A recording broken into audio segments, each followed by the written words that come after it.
everyone, and welcome to the Junkballer podcast. My name is Michael Greenwood, and I'm here with my, great friend, Kevin Otterbein. Kevin, how are you doing? That just warms my heart on such a very, very unwarm morning here. This is the Junkballer AM podcast. We don't have too many of those. No. And we were recording this on a day where we're having a pretty big snowstorm outside. So we're kind of stuck here with each other. And I figured since we're stuck here, that this would be a good time to do a podcast, our second in a month, which again, you just turned down my headset. He's trying to work things out. Mine was a tad too loud. Okay. Sorry. Yeah. That's whatever. Yeah. I hate technology. Yeah. I hate technology. Yeah, we're a two-man team here with technology. Do I need to turn yours back up? No. Okay, good. Because I wasn't going to do it. So, as Kev said, it is snowing pretty dang hard outside where we are. I don't know why I'm in Southern accent right now, but it's been a morning so far. Yeah. But we have a lot to catch up on since the last time we had a pod. Free agency it felt like there was actually some action with some stuff going on. What's it called? The hot stove, as they like to say in the baseball world. Yeah. I don't know. Nothing really, I don't know. It just seems like nothing is even exciting anymore. It seems like all the signings were just disappointing and more they went there. They did that. It's just, there's no surprises anymore with it. It's just all right, here it is. I don't know. All right, let's just go through it. Let's just get right into it. How about that? I think the analogy I'd like to use for the last month or so, just free agency in general, all compared to the stove in our apartment, where it's it never heats up to the temperature you want it to. Nope. And you kind of have to wait a while before you actually get to the optimal temperature. And even when it's there, it's you still kind of have to put some extra oomph into it to actually get it to do what you want it to do. That's kind of what this baseball free agency has been like. It's taken a while for it to heat up. Even when it's gone to the temperature we want it to, it's just It took a while. Yeah. It is a great analogy because to get our oven to 400 degrees, you have to put it at 430, and then it'll get to then it'll get to 400, but then maybe go over the next 20-30 minutes, it'll raise 10 degrees. So you have to lower it a little bit to make sure once it gets up to 400, because then it's so annoying. We asked for a new oven, but they just gave us new coils. We're like, that doesn't do anything. That didn't do it. So yeah, that's actually a pretty good analogy. So probably the first big signing that happened after our last pod was Alex Bregman going to the Cubs. Yes. And apparently the Red Sox had a pretty similar deal, but they were not willing to do a full no-trade clause, which apparently the Cubs were. And the Red Sox, I don't understand why they wouldn't put in a full no-trade clause for Bregman. I don't know. If you're going to compete against that division, you're going to need to really I don't know. Other teams are going to offer it. I don't know why. I feel like the Red Sox are kind of a little bit full of themselves. They don't realize it's kind of a little bit like the Yankees, how the prestige is kind of gone a little bit from being a part of the Yankees and Red Sox. So I don't know. Bregman had a shot, but signed 5 years, 175 with the Cubs. I kind of figured when he opted out of the final years of his contract that he probably wasn't going back. Yeah.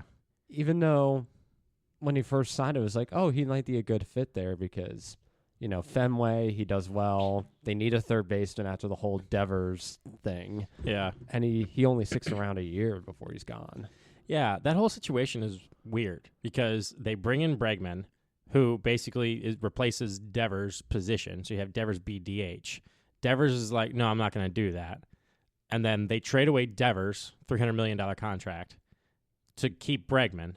For the happy with it, all right, Devers has been a bad locker room, whatever.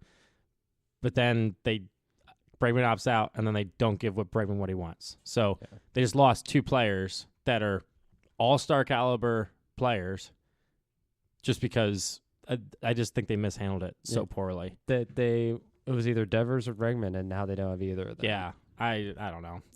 Oh crap, who's Breglow?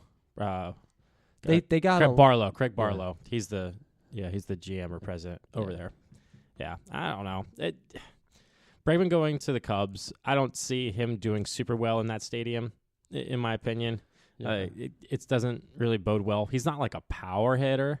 He's more of like a 20 home run hitter, which I don't necessarily view as a power hitter type guy. But I feel like he's not going to do well in Wrigley. He might do well for like doubles and be a good player, but power numbers I could see a decrease, especially as he gets older. Yeah, with it. So I don't know if the Cubs got better after losing Tucker and getting Bregman. I feel like they're pretty similar. It was kind of a switch off, same talent sort of thing, different positions. Yeah.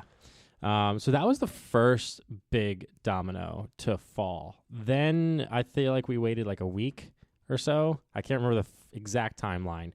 And that is when everything hit the fan for Major League Baseball, when the Los Angeles Dodgers signed Kyle Tucker to a 4-year, 260 30 is it 30 or 40 240 yeah 4-year 240. It just he had $64 million signing bonus. That's why I got confused.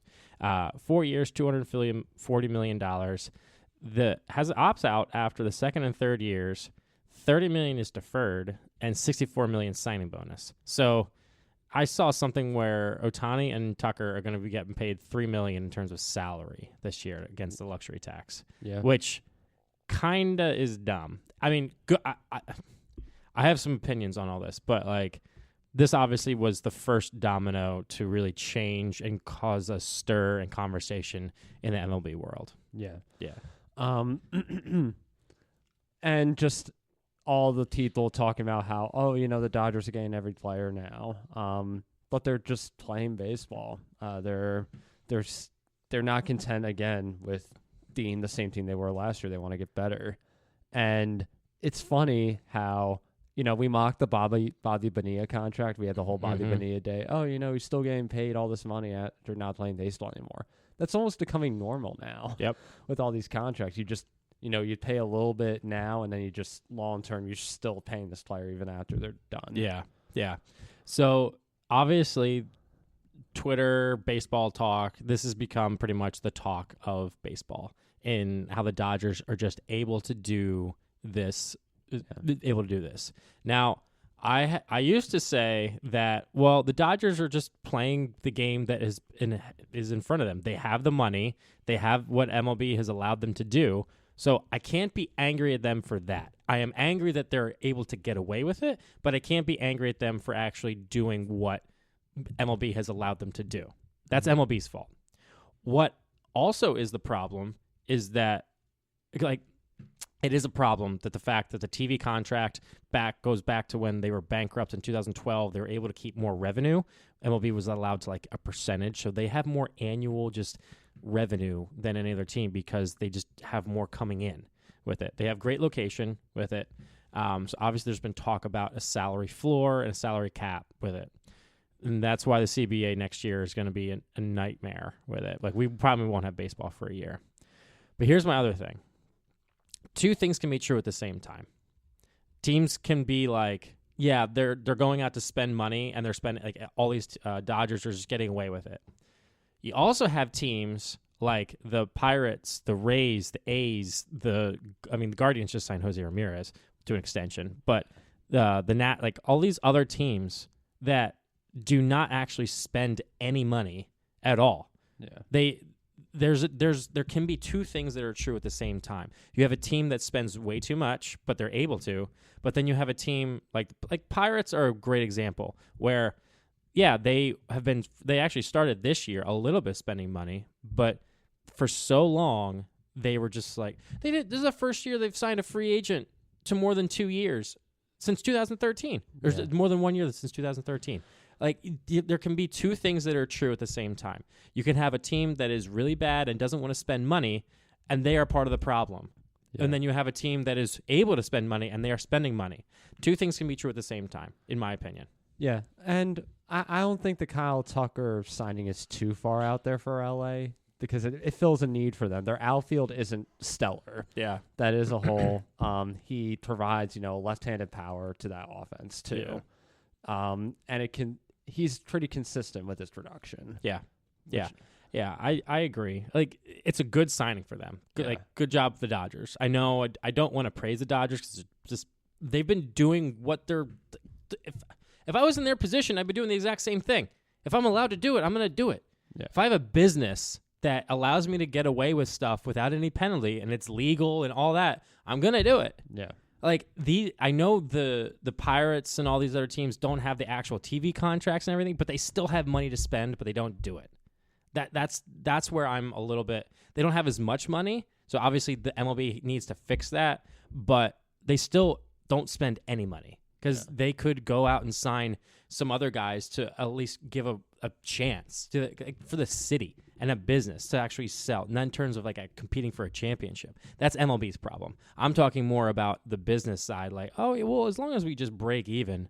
I think the Cubs owner a year or two ago, I think I said this on the pod, they're like, well, yeah, as long as we break even, a successful season. I'm like, what are you talking about? No, that's not a successful season in baseball. A successful season is if you're winning games with it and your fans are happy. You're probably going to lose money some seasons, you're going to gain money some seasons, but how can you run a business and your only point is to basically the bottom line when you have so many other factors with it?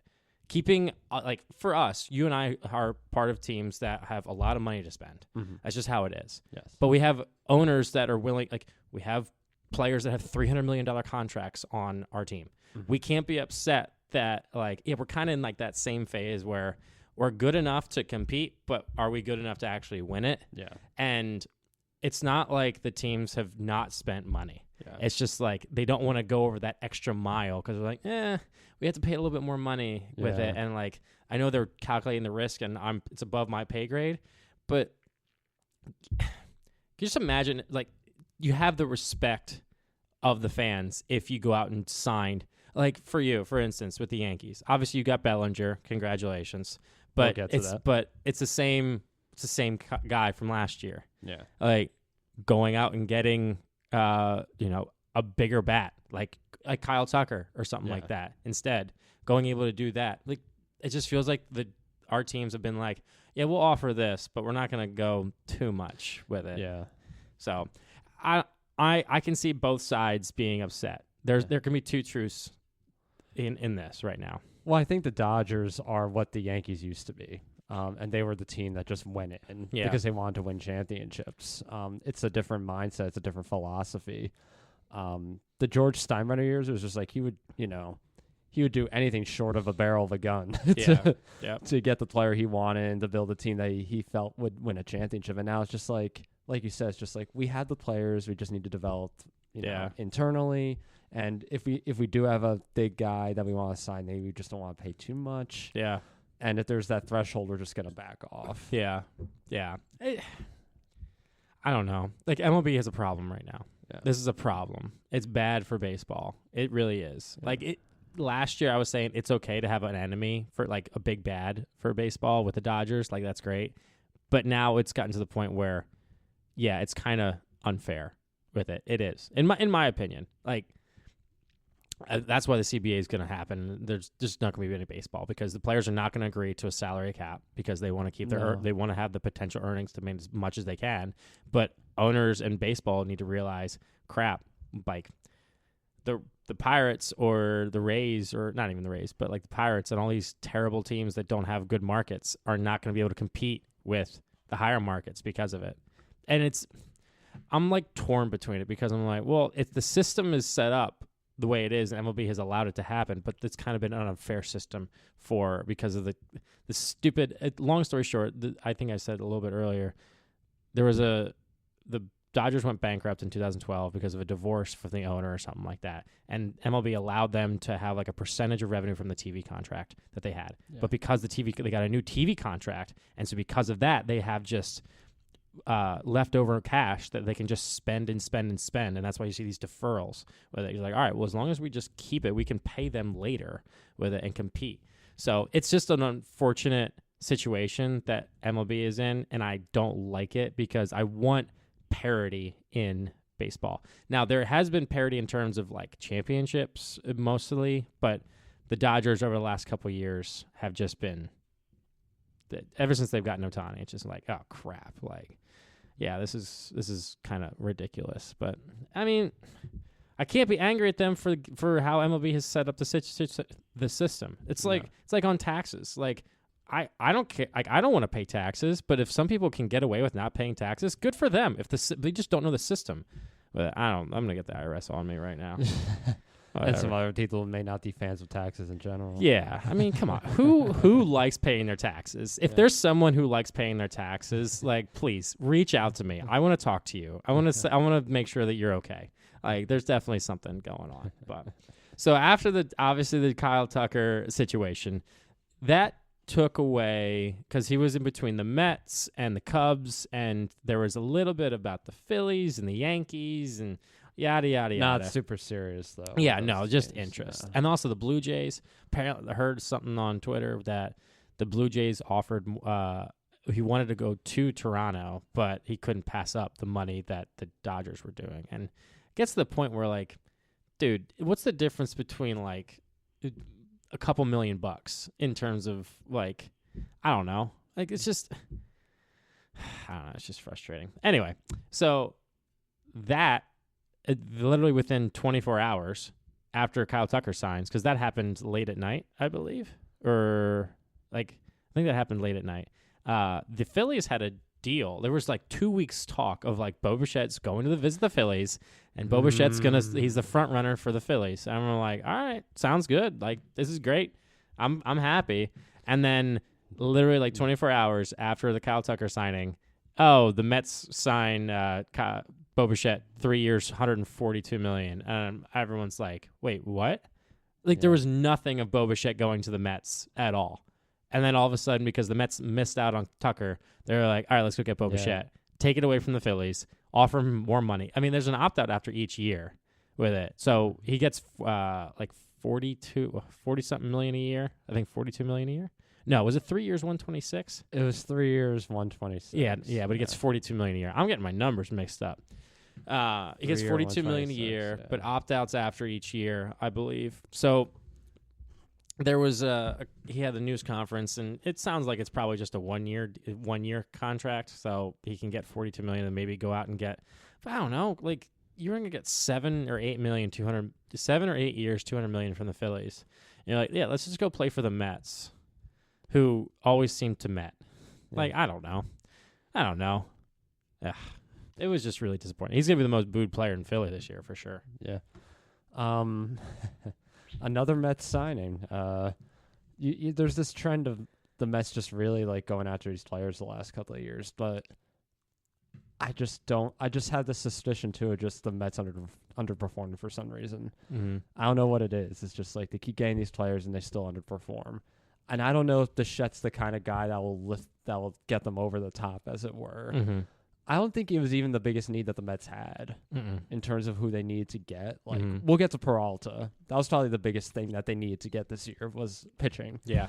But like they lost Alonso, and even Nimmo, who, isn't like a big giant superstar, but someone in the outfield. Yeah. So I was expecting, some sort of Tucker, Bellinger sort of outfield signing. Mm-hmm. And Bellinger was still out there when they signed Bichette. So I guess they just took him out of the contest with that. Yeah. Yeah. Like, do you want to continue with the Mets and see what the next thing was? With Peralta? There was Luis Robert. Oh yeah. So they traded for Luis Robert or Robert. I don't know how to with it, but it's a very interesting trade because Robert has been, there's so much raw talent in him. It's ridiculous how much raw talent he has. But the last 2 years, he's just been abysmal with the White Sox. Absolutely abysmal. Yeah. 224 average, like OPS of in the 600s. Like, they just can't. But he's getting paid $20 million, and it's kind of it's a high ceiling or high risk, low risk, high reward type signing because you go out and sign his 1 year, $20 million. All right, whatever. Boom. He's got potential, but like. Does it actually make the team better? In my opinion, The way he's played the last couple of years, he had the first couple of years of his career, he had the upside. He was like second, I think, in Rookie of the Year voting in 2023. He was pretty good. But then the last 2 years, he just crashed. Yeah. And I don't know if it's just because of the environment he's in. Do you have injuries too? I don't think he played a ton over the last 2 years, maybe. Yeah, he's played in 100 games and 110 games. Yeah. He's actually never played a full season. In 2023, he played 145 games. That was his best year. But, yeah, just, I don't know. Yeah, and he's in a pitcher's park. I don't think that's going to boost his offensive numbers all that much. So, but he's only 27 years old, 28 years old. Yeah. He's in his late 20s, so he's still pretty young. Maybe he could bounce back with the Mets, but I don't know how valuable of a signing this is.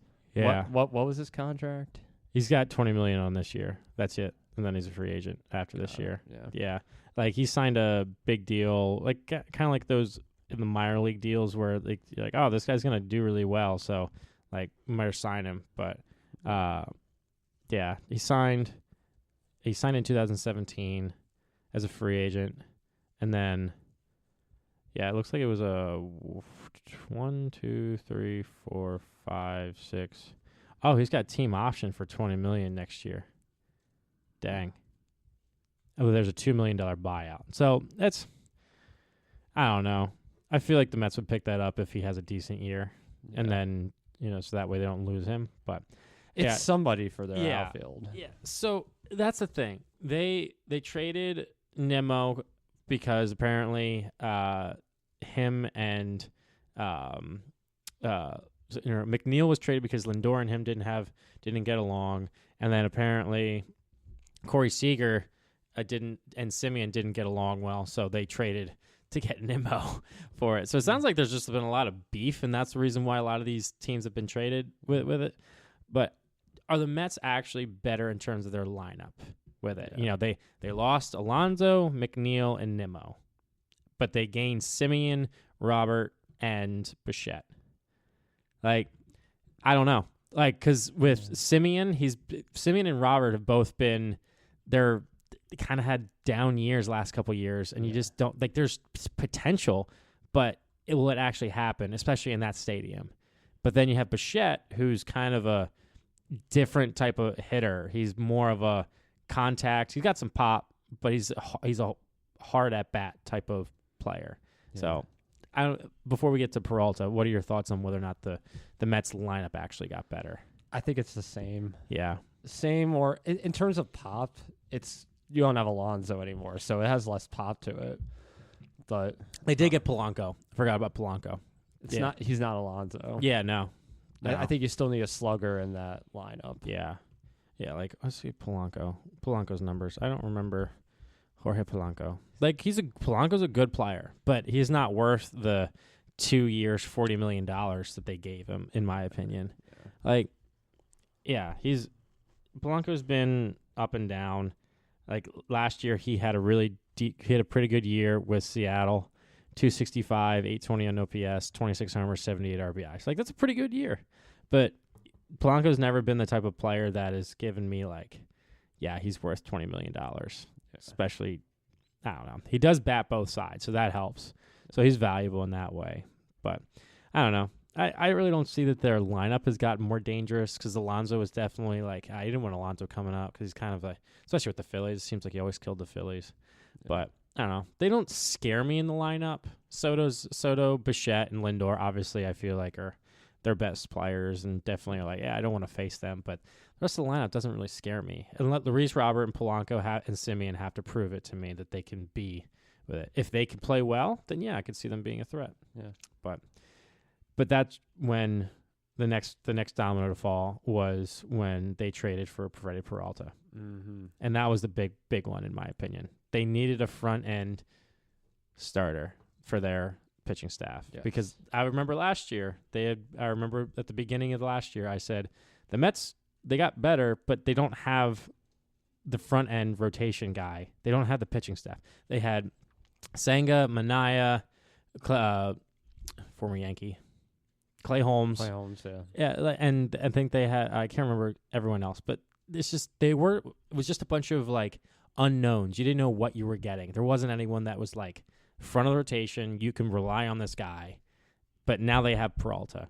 Yeah. And freaking Brewers, man. The number 1 team in the National League last year, the regular season, and they trade away Freddie Peralta. For a couple prospects. And they got Tobias Myers-Ave, he's a relief pitcher. So yeah, the main deal is Peralta. Yeah. I know he's going to be a free agent, but feel like the Brewers are just always doing this. I was talking with a friend at church the other day. Like, they're just an annoying franchise that like they don't spend what they should spend, and they just keep trading away like the good players before, so that way they can get prospects. It's just it's an annoying way to do things instead of keeping players long term with it. Yeah. We've talked about this on the podcast before, how the San Diego Padres are one of those teams where we don't know what they're doing. Yeah. I kind of have a similar vibe, but in a different way of Milwaukee.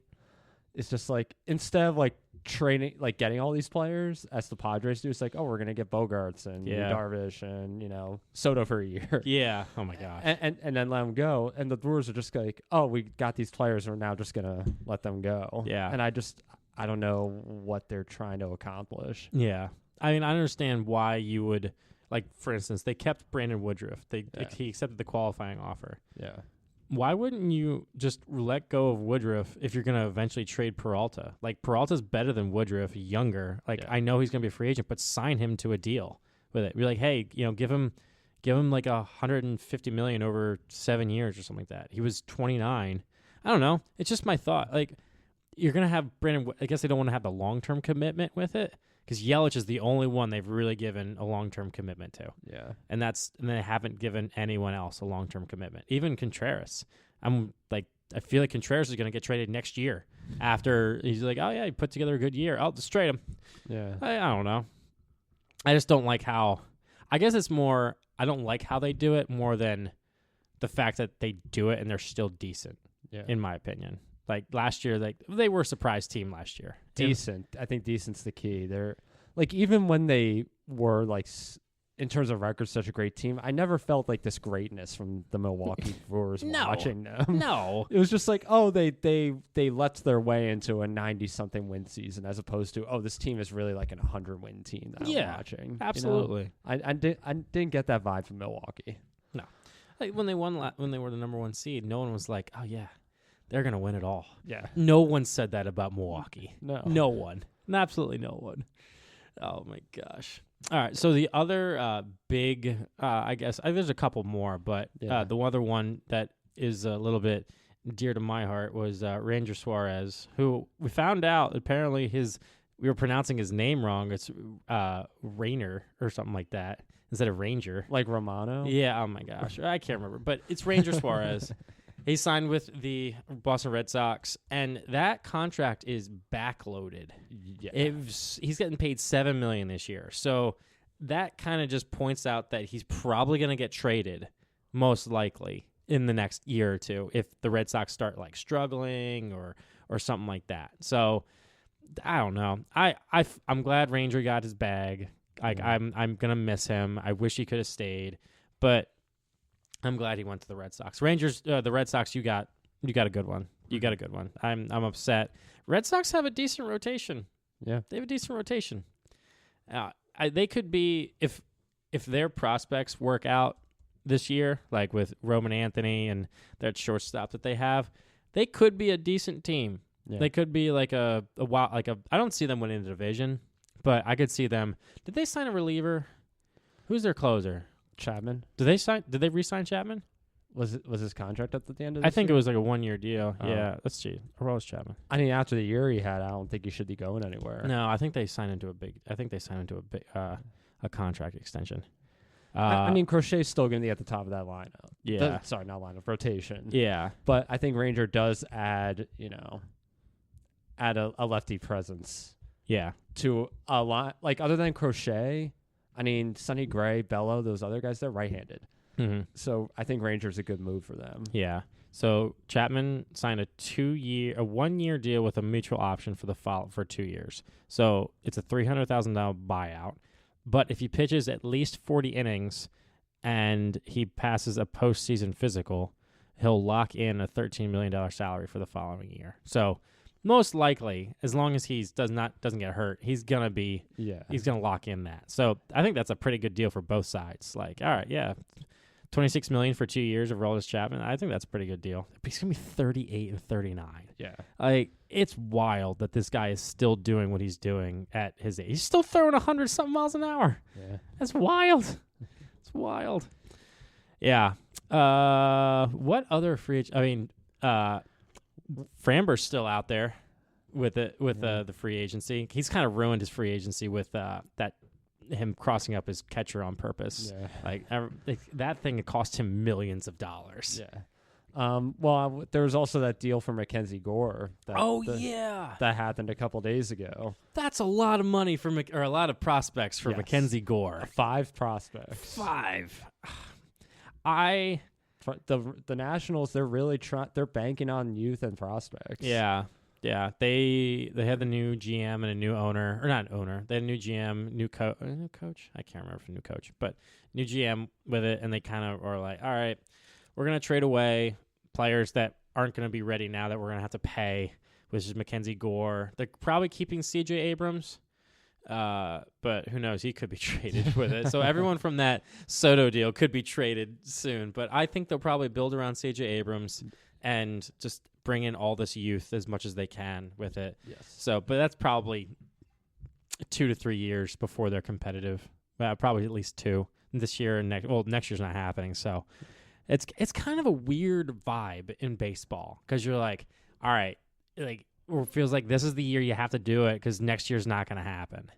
Like the conversation next year's offseason is going to be wild. Yes. Because how can these players sign free agency when the collective I don't think they can because the bargain agreement has to be agreed upon. So, well, that's why they're doing these deferred 1-year deals that we're seeing. Yeah. Because, there might not be a 2027. Yeah. Oh, my gosh. That's going to be so sad. Your guy, Sir Anthony, signed with the White Sox. Oh, yeah, that's right. Yeah. So the White Sox got their closer. The White Sox have had a quietly okay offseason. They signed the big Japanese DH guy to hit some bombs, which is entertaining. Yeah. And then they have, I think they got a starting pitcher, and then they got a closer. So, they made some moves with it. They're not going to be as bad, in my opinion. No, they'll still be bad, I think, but not, I don't think, hopefully not a 100-loss team this year. And have something to watch. Yeah. With the Japanese guy. Yeah. If he does terrible, then everyone's going to be like, oh, crap. All right, I'm not watching. But if he does well, if he has 30, 35 home runs, but they're still terrible, he's going to be traded at the deadline for sure. But if they're I don't know, if they're 25 games back, which most likely is going to be the case, they're probably like, all right, let's see what we can get. Let's field offers for him. Because any team can take a big DH guy that needs it and to go to the postseason. I mean, I'm still of the opinion that he's using the White Sox as a launching pad. Yeah. Just to get into the league, and then they'll lose, and he'll go to a team that's better. Yeah, he's 28 years old. Yeah. If he has 2 good years with the White Sox, of 35 home runs each, and bats .250, he's going to get $100 million, $150 million. Easily. White Sox aren't paying. No, White Sox aren't paying that. No. But someone else who got paid, Cody Bellinger. Oh, that's right. That's right. He re-signed to a 5-year, $162 million contract, which I'm fine with. No one was going to give him more than 5 years. Boris was trying super hard to get more than 5 years out of Bellinger, which no GM in their right mind would go with. No. I feel like even 5 years is a lot for Bellinger, but for the year he had last year, I'm willing to take it, especially since they could use that outfielder with, Dominguez, and you're not sure what you're going to get out of him and others. So. Yeah. There's opt-outs, right? I believe there's opt-outs after the 2nd and 3rd years. Okay, gotcha. So I mean, if he becomes Mr. Inconsistent again, you're gonna have to go through that entire contract. Yeah, he's such an interesting player. Because he is Mr. Inconsistent with it. Yeah. He had those almost unbelievable MVP year in 2019. I think it was. Yeah, He batted 305 with an OPS over 1,000, 47 homers, 115 RBIs. And you're like, holy crap, this dude's going to be fantastic. And then COVID hit, and he was awful in COVID. And then the following year, absolutely abysmal, 165 average in 95 games. Well, I think it was after was it the shoulder surgery? Yeah. Or the shoulder injury. I feel like that's what really took him off for a while. Yeah. So since the shoulder surgery, he's been decent. He's been decent. Do I think he's worth $30 plus million a year? Not really, but he's kind of that versatile. He can play a lot of. He can play the entire outfield. He can play first base, DH. He's got some pop. He's athletic, but he's had some injury issues. So like he's such an interesting player. There's so much going on with Bellinger, and that's why I think he didn't get the $200 to $300 million, because if he didn't have that shoulder issue, I feel like he probably would have been that type of player. But that one bad year he had after COVID with the shoulder, because I remember like it was during COVID, like they jumped up and like, you know how players, I'm trying to explain this over the podcast, so like put their arm out with it in like an L shape, and they clock elbows when they jump, and just like that. Apparently, that was what caused his shoulder injury in the world. It was in the World Series that caused it when he was jumping up with after a home run, and you're like, that's such a terrible way to lose out on probably $100 million. That's Kendrys Morales vibes. Oh my gosh, yeah. I mean, he's not as bad, but yeah, that injury. Yeah. So, are you happy overall, or are you like it kind of just eh? I mean, I'm glad they got Bellinger back, but they're apart from a few moves here and there, they're the same team as last year. Yeah. They didn't get the big. They haven't done any big signings this year. They let a couple of players who were dead weight from the bullpen go, like Devin Williams. But I feel like I'm just going to see the same thing this year. Yeah. It's the same team. There are a couple of players I would like to see develop, like Ben Rice. I think he's exciting. Cam Schlittler, after his pitching in the postseason, he would be an interesting watch to see if he follows up this year. Yeah. Hopefully you have a healthy Heel coming back, and Garrett Cole will be coming back. Your rotation is good. I think we have one of the best rotations on paper. Yeah, You know, with Cole, Fried, Heel, Rodon, Schlittler. Yeah, you don't have to go out and get starting pitching. Like your starting five is there. Yeah, but it's the fundamental baseball that I'm still worried about. Yeah, but do you think if they don't win the division, you think Boone's gone? Like if they, I know it's hard being it's not hard being a Yankees fan, but like is it hard? I mean, I know Boone hasn't won the big one, and it's kind of been a little stagnant the last couple of years with it. Like, but also you were one win away from winning division last year. I know you didn't do it, but like if they miss out again, do you think this is the last year? I don't think so. Do you think they're just going to keep loyal to Boone? I think that's I think so. Dang. I think they're that kind of team. I think they're committed to Boone, and they're probably going to use the excuse of last year, just like it wasn't really Boone's fault. Yeah, that the bullpen, like he made the right moves in the bullpen, like bringing Devin Williams in, like he blew a bunch of games. Yeah, I mean he saves a couple of those games, they win the division. Yeah, so really. I mean you've heard me talk about how I've kind of had I'm a little sympathetic to the Yankees because of you with it, even though I shouldn't be, but here I am. Historically, as a Yankees fan, we haven't had it tough at all. Yeah. It's been a little rough watching them the postseason the last couple of years. I'll leave it at that. I agree. I agree with that. Like, just watching Toronto, like, clobber, and I mean clobber the Yankees in the division series, like Fried getting blown out. That was a little bit of a hard watch. And the Phillies, they got a lot to prove this year, too. And you mentioned it earlier, we're kind of in a similar boat. Yeah. Where they didn't do a ton. I mean, they re-signed Schwarber. Yeah, we re-signed players this year. We re-signed players this year, kind of like we did. The window is starting to close a little bit on the Phillies, so I feel like there's more pressure for the Phillies to, step up and win it this year. Yeah, with the lockout next year, I feel like this is our last year because we're going to basically lose out on 3 years, basically, in my opinion, because they'll be in their mid-30s. All the players will be like mid-30s. All of them. Every single one of them, pretty much, except for Painter if he pans out, and Aiden Miller that we're hoping, and Crawford. But I don't know. Like, you think Rob Thompson might be on some sort of hot seat? No, I actually don't. I think he would maybe retire if they don't win. Like, he's getting older with it. I could see him being like, there were some locker room issues apparently with Castellanos and Strom last year. So they're getting that out of the room. But here's the thing. I don't think Thompson has made bad moves. It's just been like he made some lineup adjustments. I don't think that if Teoscar Hernandez, like last year's postseason for the Dodgers, they came in clutch. Like, they just came in clutch. Like, that's what postseason is. Yeah. But if Strom doesn't leave that fastball hanging over to Teoscar Hernandez, we probably win game 1. And then that changes the entire series with it. But they lost 2 at home.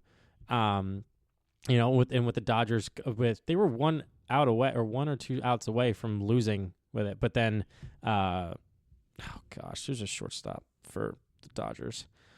He hit the home run off Hoffman in the World Series in 9th inning. Game 7. Oh, it's just But like, it's just, there's these things that they were close. Like the Phillies, there was just something the fans are just tired of it. It's just the same stuff. Adolis Garcia was a good signing, but it's not like a game changer signing in my opinion. Like Brad Keller, I think it's Brad Keller, from the Cubs that we signed. He's a good signing. But are we better than we were last year? And that's where I'm like, I don't see, like, our rotation is not going to be as good as last year. Our rotation last year was freaking ridiculous. But I just don't see it. I don't know. Sanchez came out in bed like an ace. Wheeler's coming back from an injury. I don't think Wheeler will be the same. Nola's been inconsistent. We lost Ranger. Luzardo is pretty good. Like, he's been panned out so far. Taijuan Walker's still on the team. I don't know how, and then we're hoping that Painter has a shot to make the rotation. But there's just a lot of more. There's not as much like we're gonna get this. It's more of like the window's closing. Are we gonna be we're actually gonna be better? We're gonna stay the same. Like I don't think we'll be as good as last year, in my opinion. I think last year we were a pretty good team. It was frustrating, but.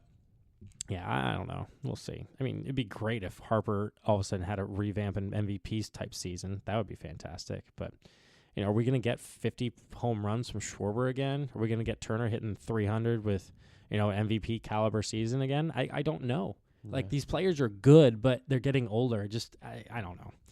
I hope so. Yeah. All right. Any other free agent signings that we can talk about? Or do we want to talk to, we want to go into like more of the retired players because there was some news with that. Unless you want to talk about Willie Castro signing with the Rockies or coming to an agreement with the Rockies. I don't know. Oh, there was one other move the Mets made. It was this morning or last night. Craig Kimbrell signed a minor league deal. How about that? The dude should just hang it up. I was a big Craig Kimbrell fan. I was not when he was with the Phillies. I was like, he's good, but he was my favorite closer growing up, other than Lidge. I feel like he's hurting his Hall of Fame case, in my opinion. Just going off. Like, Kenley Jensen's actually been productive at this age, but Kimbrell's just been, it's kind of fallen off. Yeah. And it just kind of hurt. Kind of like how Pujols kind of hurt his, like with the Angels. Like, if he just stayed with St. Louis, I feel like he probably would have his Hall of Fame, like, he's going to be a first ballot. He's going to do that anyway. But, like, I feel like the talk of Pujols isn't the same as what it could have been if he just stayed with the Cardinals, Well, it's like how the talk with Trout isn't the same now. Yeah. As it was, like, in the 2010s where he's just, like, best player of the decade, easy first ballot. And people just get older and they start falling apart. So. Yeah. Like, Trout would probably be a first ballot Hall of Famer. I would be surprised if he was. But he's not going to, I don't think he's going to get, like, 90, like, in the upper 90s. I feel like he's going to get, like, low 90s. Because some people were like, well, he just kind of tailed off. Like, he had the best, I don't know. It's just my opinion. Like, Trout's fantastic. He's one of the best players we've ever seen. Yeah. But, yeah. No, I don't want to talk about Willie Castro. Well, speaking of Hall of Fame then. Oh, yeah. What happened in that? What happened? What happened? What happened? On January 20th of this year, which was, 5 days ago? I've lost track. I totally forgot about this too because we were gonna do a podcast, I think that day or the day before, and we're like, I'm still getting over a cold. We're really exhausted and didn't want to do it. My life has been a nightmare with how busy I've been. It's just, I'm juggling like 15 things right now. I'm like, I have, like today, like that one I had like yesterday, my church got moved to Saturday, and I was like, well, that gives me no free time because I had like a couple other things. So I had like an hour of watching basketball with you, and then I was like, oh crap, I gotta go get ready. And then today I got the snowstorm, but I'm like, all right, I got a podcast, and then I might go sledding with Caroline. Like, it's just, I don't know, just so much going on. Yes. I don't really have like. But in terms of the podcast, it turned out to be a good thing. Yeah. Because if we did a podcast that day, not only have we missed out on some of these free agent signings, we would have missed out on talking about the Hall of Fame ballot. That's true. And there are 2 players that made the Hall of Fame this year. Carlos Beltran with 84% of the vote in his 4th year. Mm-hmm. And Yankees legend Andrew Jones. Yankees legend Andrew Jones. With 78.4% of the vote in his 9th ballot. Chase Utley, in his 3rd year, got 59%. Andy Pettit, 48%. King Felix, 46%. Yada, yada, yada. But let's get into... What was that? I think that was one of the bottles popping because it's so cold. Guys, like, it is so cold here. Like, I've been hearing the apartment creaking at night and, like, the windows. Like, that's the just air me, coming through. The apartment creaking, that's just me getting out of bed in the morning. Good Lord. But let's talk about their Hall of Fame eligibility for a little bit. Yeah. Because Carlos Beltran has had an interesting career, a very long career, almost 20 seasons, I think. 20 years, 20 seasons. Yeah, 20 seasons, was a Rookie of the Year. He made, how many All-Star games? 9. Yeah. 2 Silver Sluggers. And he is a 70-WAR career, which is really good and higher than some people who are already in Cooperstown. Yep. So only 2 below Derek Jeter. Yeah, superstar. Does that mean Carlos Beltran's a superstar? No, absolutely not. Anyway. Actually, only 1.3 below Derek Jeter. Superstar levels then. Oh my gosh. But he was in his prime, he was a great all-around Gold Glove, Silver Slugger, MVP candidate type player with the Mets, more specifically. Did get his ring at the end of his career, even though, under suspicious circumstances, of course. We're talking about Houston here. And as Michael is waving that camera. No.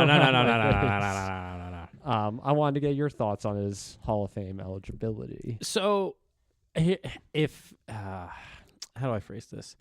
If there wasn't any controversy with the Houston Astros cheating stuff, I'd probably been like, yeah, he's kind of like, I'd be okay if he got in, but I think with the cheating stuff, I kind of was like, why are we allowing that in if like we're not allowing Bonds and all that? Like there's a conversation to be had about it. I've never viewed Beltran as like the best player in the league, but I kind of viewed him in the early 2000, like mid 2000s as like probably like top 20 with it. Like he was never like, oh man, like, but he was annoying to play against with the Mets, and he was a really good player. But did I ever view him as like, we're getting into that era now where we've seen all these players play. Yes. And so there's no like mystery of like the players back then, that we just see the highlights of it. So there is that with that conversation with it, because back in the time, like they just had talk with amongst themselves. Now we have talk on Twitter. Like the realm of conversation is much larger, so everyone has their own opinion with it.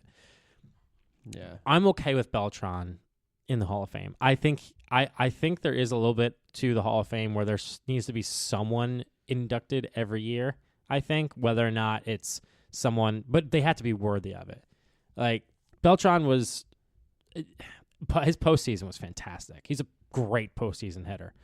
But if you were to tell me, like, if I saw the numbers just without looking at Beltran and I saw the accolades, I'd be like, yeah, he's a Hall of Famer. But because I know who he is, there's like a little bit of like, there's a cheating scandal. Like, was he actually like the best player, or did he just have a long career of being a really good player? Yeah. Does that make sense? It does. And I think I fall in the latter camp. And I want to say that with the caveat that I'm not saying this as sort of like an anti-Astro bias or an anti-Mets bias. He played for the Yankees for a couple of years and was decent. Mm-hmm. And apart from, the image in the Mets fans' head of him looking at strike 3 against the Cardinals in 2006. That hanging breaking ball. He was a great postseason player. He shouldn't be known for just that one mishap. But I mean, I feel like the reason why he's accumulated all these stats and these accolades is because he played for so long. For 20 years. And I feel like in terms of him being at the top of his league, if you could call it that, he may have been for 6-7 years. And for me, I don't know if that's necessarily worthy of Hall of Fame necessarily. Now, you do bring up an interesting point about how we're going to evaluate Hall of Famers from here on out. And it's something we've talked about off the podcast too. It's like, are we going to have to change our expectations for the Hall of Fame, given that, baseball has just changed in terms of statistics and the way they play? Yeah. Because I look at some of these players growing up, going back to the 90s, and I look at the players today, I'm like, it's almost like apples and oranges now. Yeah. Because the game's different. Yep. And I've idolized these players growing up, getting to watch them play. It's sort of like asking my grandpa about Mickey Mantle or something. It's just like there's this legendary status about these players. Yeah. And now you watch them now, it's like, well, Beltran was good, but is he Hall of Fame compared to the standards that have been set before us? Yeah. So. Yeah, like I'm looking at Beltran's numbers. He unless you count playing 162 games, he's never led the league in any category. Yeah. He won Rookie of the Year, so obviously he won that accolade. You got a Gold Glove for his position, but like when you have like your own category that he's won with it, like every position wins Silver Slugger, so like there's that. But Rookie of the Year was kind of his only thing that he won by himself, in my opinion. Like he was fourth in MVP voting in 2006. Yeah. But I think he's only hit over 300 a couple times in his career too. Yeah. Mostly been like a mid to high 200s hitter. Yeah, two times over 300. Like he had 41 home runs in 2006. But he had 30 plus a couple times with an average probably like 25 to 30 home runs, about 100 RBIs. Like it's an interesting conversation of how we phrase it and look at it compared to these legends that we have in the Hall of Fame. Like that's where we have to start being like, all right, yeah, he's not as good as Mike Schmidt, Babe Ruth, Lou Gehrig, all these players. Yeah. But is he still Hall of Fame worthy? Like, was he one of the best at his position for a period of time? Yes. I would say yes. It's just you can't start comparing like the Hall of Fame versus Hall of Fame. Like, was he Albert Pujols? No. But does he belong in the same hall of players as Albert Pujols compared to, the Hall of Very Good? Shout out to that guy. Yeah. Like, he's better than that. He's a lot better player than that. I'm still of the opinion there has to be some sort of standard. And I guess I'm still trying to work over in my mind exactly what that is. Because then we're going to just have guys like, I don't know, Dustin Pedroia. No, getting into the Hall of Fame. Because he was one of the best second basemen of his time. But he didn't do it for as long as... Well, that's what I mean then. Like, you gotta... Like, what are the expectations? What are we going to set as the bars? Is it how long you're good at the top of your league for a period of time? Is it a statistical number? Like, you get 3,000 hits, boom, Hall of Fame. Yeah. Or is it like, making a certain amount of All-Star games be, how many times you win? Mm-hmm. Just, it's very circumstantial. Pedroia has an interesting case. Because the fact that you brought up Pedroia, well, just using it as an example, but that's an interesting case because he has a 51.8 WAR and he played second base, which is not necessarily a position that gets a lot of attention. Yeah, and he won Rookie of the Year and MVP, 4-time All-Star, four-time Gold Glove. So he has the accolades. But that was only for the first couple of years of his career. I agree. That's what I'm saying. Like, but he has, he didn't have like that. For a long enough period of time, in my opinion. Yeah, because if we're going to talk about Rookie of the Year and MVP, I think we could probably count on both hands. Yeah, how many people have won Rookie of the Year and MVP? Yeah, because Pedroia just didn't do it for long enough. Yeah. He didn't get over 2,000 hits. He batted 299, so he's a fantastic hitter. But he's led the league in runs twice, hits once, doubles once. So like it's kind of like there's an eye test, but there's also statistics and position, because Buster Posey doesn't have the numbers that Carlos Beltran has, but Buster Posey's going to get in next year because he's a catcher and an MVP and also the World Series. But there's just conversation with it. Well, to circle back to Beltran, I think he's the opposite case where he played for too long. Yeah. Like maybe if it was like a 15-year career and maybe stopped after like 2012, I think there might be a stronger case. Yeah. But it was too long to establish. So let's move on to the other Hall of Fame player that got in. Andrew Jones, who was a very, very good player. And I got to see him play a long time with the Braves. And he was also a Yankee legend. I got to see him hit a home run as a Yankee. Yeah.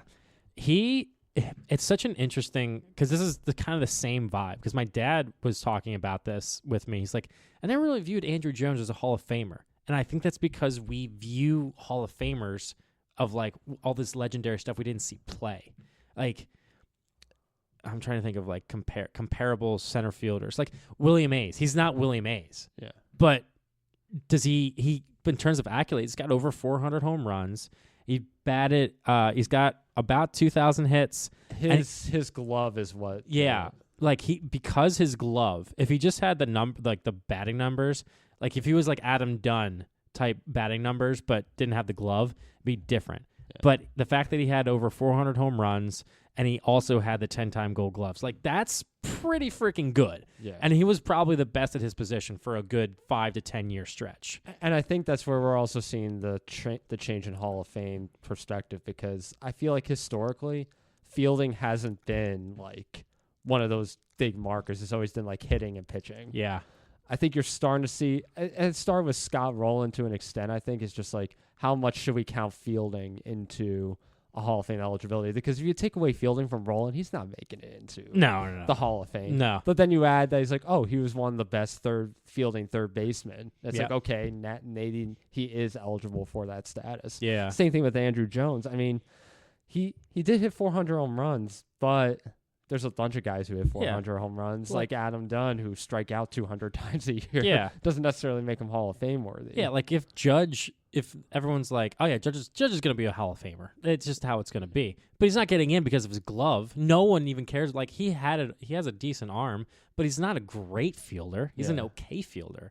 But because he's so good at one thing, like that's where we think we have to start having a good conversation, is like, yeah, Judge is going to get in because of his bat. Andrew Jones's bat isn't as good as Aaron Judge, but his glove is way better with it. Mm-hmm. And when you carry them two together, it comes into like, wow, Andrew Jones is a pretty darn good player. Like that's the thing. Would I rather have Andrew Jones or Carlos Beltran? Like Carlos Beltran put it together for a longer period of time, but Andrew Jones was like, who would you rather not face? Like on your team, like if you were to go against, if you're the Yankees and you were going up against the Red Sox, would you rather go up and face Carlos Beltran, or would you rather have Andrew Jones? Well, if it was something like the postseason, I'd rather face Jones than Beltran. Yeah, because Beltran was a great postseason. Yeah, but like if we were to have one player for his entire career, who would you rather have? I'd probably have Jones because he had more versatility. So would I, but but the stats don't show that. Yeah. It's so interesting. Like that's how I feel about a player, because he's more valuable. Yeah. But yeah, and also Andrew Jones wasn't even the best player on his team. Like Chipper Jones was. Well, the '90s, early 2000s Braves teams were something else. Yeah, too. I mean, everybody brings up the pitching for the Braves, which was legendary, of course. Yeah, but people forget they had like great players like Fred McGriff, and Chipper Jones on those teams. Chipper Jones was ridiculous. Yeah. I'm just looking at his stats. Oh my gosh. Yeah. Oh, like his offense was just so much different than Andrew Jones. Andrew Jones with the glove. Like Chipper Jones had a decent glove, but he didn't win any Gold Gloves. But Andrew Jones did. So and I can't say that Andrew Jones was a bad postseason player too, because one of my early memories was watching him hit 2 home runs in the same game as a rookie in the World Series against the Yankees. Yeah. So, I mean, he could perform in the big time as well. Yeah. I think we probably, maybe next Hall of Fame, we come up with a criteria. Maybe who knows? I want to know what other people's criteria is. Obviously there's eye test. Yeah. There's definitely not. You see player, you're like, wow, that player is going to be in the Hall of Fame. There's a stats and there's a feel vibe to it. And also, like, because Beltran played a long time. So that acclimated to more stats. Same thing with Adrian Beltre. Like, he's a good example. He played for so long. Yeah.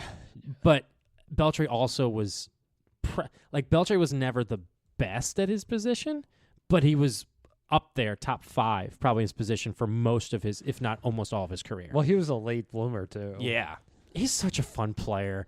I would have loved to have Adrian Beltre on my team for the entire career. He's so fun. Yeah. It's a shame he never got a ring. That's one player I wish got a ring. He came close. Freaking Albert Pujols. He ran into the card. Came to the same team. Ran into the same team we ran into. If what's his name fielded the ball correctly. Oh yeah, Nelson Cruz. Nelson Cruz against the Cardinals. Then we'd be talking about a different thing here. It's amazing how the dominoes just fall. Well, you're like, oh, if this didn't happen, it always works. It always just, it's great. I love baseball. Yeah. So I want to take a quick look at next year's Hall of Fame thing. The only person that I think is getting in is Buster Posey. So it'll be 2027 Hall of Fame. I mean, this goes back to our discussion because I'm still at that legendary mindset to an extent. So when I saw 2026's ballot, I was like, this is a very mid. Yeah. Very, very mid ballot. Yeah. So I want to see who's 2027 ballot. Jake Arrieta. Yeah. Jay Bruce. Asdrubal Cabrera. Starling Castro. Wade Davis. Oh, he's getting in. Shut up. Dexter. That's what I mean. Dexter Fowler. Todd Frazier. Brett Gardner. Caillou. J.A. Happ. Scott. Oh, Kazmir. Yeah. John Lester might have the best chance out of every name I've mentioned so far. Andrew Miller. Mitch Moreland. There's Buster Posey. Irvin Santana, Kyle Seager, Joaquin Soria, Ryan Zimmerman, and Jordan Zimmerman. Yeah. John Lester just has a really good story, in my opinion. He beat cancer, he came back, pitched a no-hitter, and then had a really good career for a long time. Well, he won a lot, too. Yeah. He just seemed to, go to the right teams and win championships. Yeah, he won 200 games, but he had a 3.66 ERA. He did have he had 2,500 strikeouts. Holy crap. But I don't think he's kind of on that cusp. He never won a Cy Young. Yeah. He was second in Cy Young once, but he never was that he was a good, really, really good pitcher, all-star caliber pitcher, but he was never, I don't think he'll get in. He's one of those pitchers that he needed a couple more accolades to get in. Yeah. But he'll get some votes for sure. So my boy Chase Utley came third, was third in Hall of Fame votes this year. He jumped up 20% to 59%, which you need 75 to get in. I think next year he could see a pretty big bump in it because Buster Posey is the only one that I think has a potential to get in next year for sure. Yeah. I think he's probably a first ballot because they probably will put him in. Is he actually a first ballot Hall of Famer compared to all these other players? Probably not, but Buster Posey was the best at his position for a long period of time. Won MVP, won the World Series 3 times, batting title, but he just didn't play long enough. But he's probably going to get in because he has the accolades with it. Because, he played 12 years.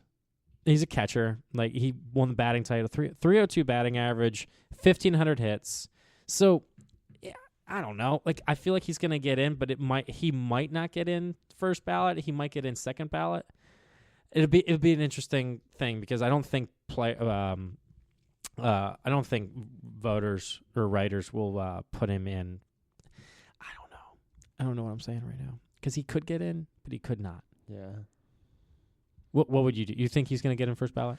I think just because of the dearth of candidates. And you talking about just them having to put in a Hall of Fame player every year, just about. Yeah. I think he has the best shot. Yeah. Out of any of those guys. Yeah. He's always been an interesting guy, and it's a premium position. He's a catcher, And him doing all this stuff as a catcher, even over a short period of time, might be enough. Yeah. Yeah. I'm looking into the other players that are on it. Like Felix probably will see a bump next year. This is only his second year on the ballot. And he got 46%. He'll probably see a bump. Andy Pettitte will probably see another significant bump because it'll be his 9th year on the ballot. Postseason Hall of Famer. Yeah. Like it's all these players that, because if I were to say that Felix Hernandez, or would I rather have Felix Hernandez or Andy Pettitte, I'd probably have King Felix. King Felix had that stretch run for 5-6 years where he was unbelievable, but he just didn't do it long enough. Yeah. Bobby Abreu was ahead of his time. If Bobby Abreu played today, he'd be probably in the conversation for Hall of Fame because he's just the way that he played. If you look at his stats are up there with the type of players that play today. Like he'd be getting $35-40 million a year because he can steal bases, and his career OPS is 870, which is higher than Andrew Jones, higher than Carlos Beltran. That's ridiculous. He stole more bases than Beltran. Had 288 home runs, 1,300 RBIs, 2,500 hits, and he won a Gold Glove. It's interesting. Like I think he has the stats other than the probably the home run numbers to be someone that is borderline and 60.2 WAR. I mean, I'm biased because he's a Philly, but I don't think he'll get in. But it's just I think he played ahead of his time. Do I think Utley will get in? I hope so, but we'll see. I don't have anything else more to talk about. We've talked about a lot. No. Well, I think A-Rod got a bit more of a bump this year. Oh, did he? Maybe. He got 40%. I feel like that's more than last year. I'm not sure. Manny Ramirez is going to drop off the ballot after this year. This was his last chance. Yeah. Yeah. I just don't see that happening. Omar Vizquel's still on the ballot. He's hanging on for dear life. But I think that's all I had to talk about Hall of Fame-wise. Is there anything else in the baseball world that we need to catch up on? We're probably missing something, but it's nothing major. I mean, just quick about the whole Yu Darvish thing, how people were talking about how he was going to retire, and he came out, he's like, I'm not retiring. Oh, I didn't see that. That was last night where people were reporting that he was going to tell the Padres that he was retiring, and then he put out on Twitter, I'm like, I'm not retiring. Oh, my gosh.